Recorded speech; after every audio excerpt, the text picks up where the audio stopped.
Congressional Republicans counting on a $1 billion windfall from selling oil drilling rights in the Arctic National Wildlife Refuge to help pay for tax cuts may be in for a disappointment. Data from previous Arctic oil lease sales suggest the U.S. is likely to collect less than a fifth of that billion-dollar goal over the next decade, about $145.5 million from auctioning off territory in the sprawling Northeast Alaska refuge where caribou, calve, and polar bears roam. Oil companies may be scared away by the controversies and costs of drilling in that remote and fragile terrain. Even if they aren't, crude prices would have to be some $15 more per barrel than they are today to make the effort pay off at all.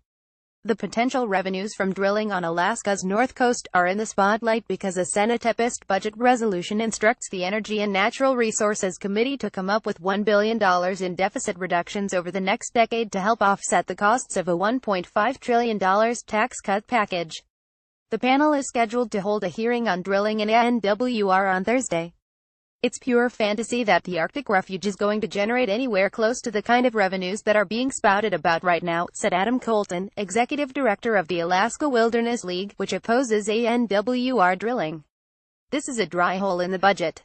The idea of tapping the 19-million-acre preserve for its potential oil bounty has long been debated in Washington, pitting energy industry advocates who see it as a way to revive production on Alaska's North Slope against environmentalists who argue the activity would jeopardize a pristine wilderness with Arctic foxes, polar bears, and caribou herds.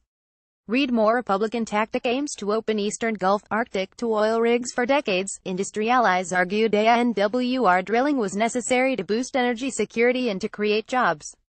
Now, after a shale drilling boom made the U.S. the world's largest producer of oil and gas, proponents argue it's essential for the state and federal budget.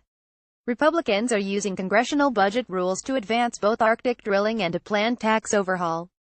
Legislation following the budget resolution's instructions is immune from the kind of Democratic filibuster that has blocked previous bids to drill in NWR, making the prospects for drilling there more likely than it has been at any time in the last 4 decades. Selling NWR oil leases could yield significant royalties down the road. But that would only come after successful discoveries and construction of production facilities, not to mention near certain lawsuits along the way. By contrast, congressional revenue projections are built on a 10-year time frame, counting only the government's possible haul from selling drilling rights, not royalty checks tied to possible later oil production. It's not clear how many energy companies would actually pursue the opportunity.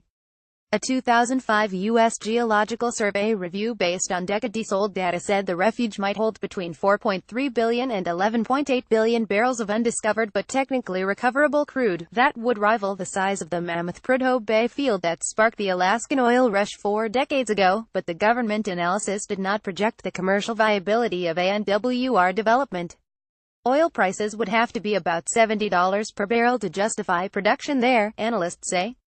The benchmark U.S. price was less than $55 Monday. Drilling in Alaska typically costs 3 times as much as in the lower 48, according to industry researcher IHS Markit Inc.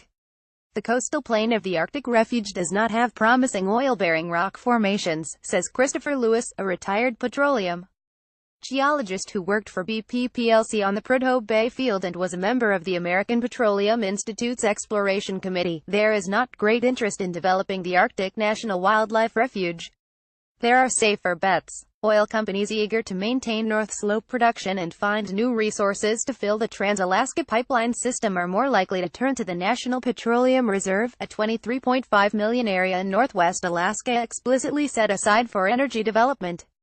It's closer to existing infrastructure and less controversial.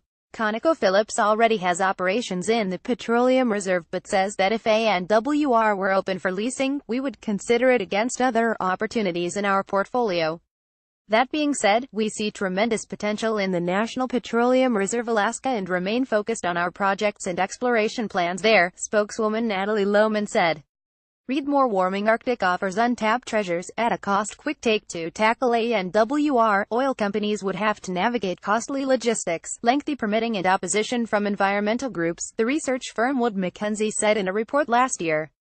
And all of that could be undone by the next presidential election. A future shift in the political landscape could put development of a potential discovery at risk, the firm wrote. Studies show ANWR's coastal plain holds the largest undeveloped conventional oil resources to be found in the U.S., and they could be developed in an environmentally responsible way, said Eric Milito, a director with the American Petroleum Institute.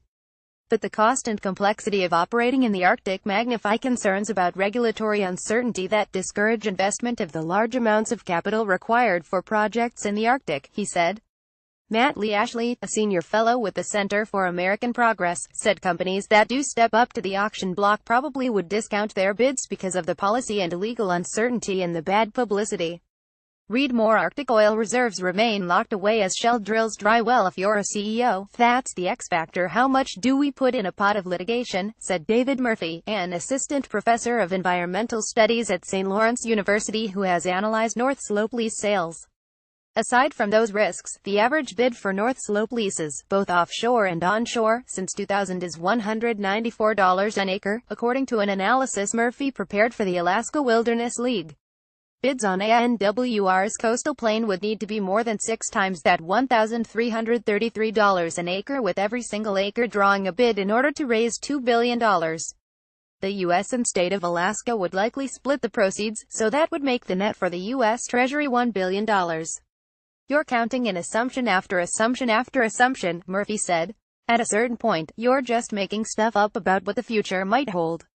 Even a 2008 Chukchi Sea lease sale in which Royal Dutch Shell stunned observers by spending $2.1 billion snapping up offshore leases had an average price below the necessary threshold, amounting to $977 per acre. Doug Reynolds, an energy economist at the University of Alaska, says the Trump administration's projections on unrelated revenue over the next decade sounds ambitious, but that shouldn't deter lawmakers from allowing drilling there. No one really knows what's in ANWR, he said.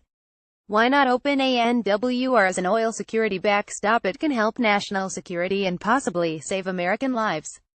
To argue against the move, environmentalists have been appealing to unlikely allies, fiscal hawks in Congress, counting on any kind of revenue from leasing in the Arctic refuge, let alone the numbers that are being thrown around as the height of fiscal irresponsibility, said Neil Lawrence, Alaska director for the Natural Resources Defense Council. This is a way to increase the federal deficit, not decrease it.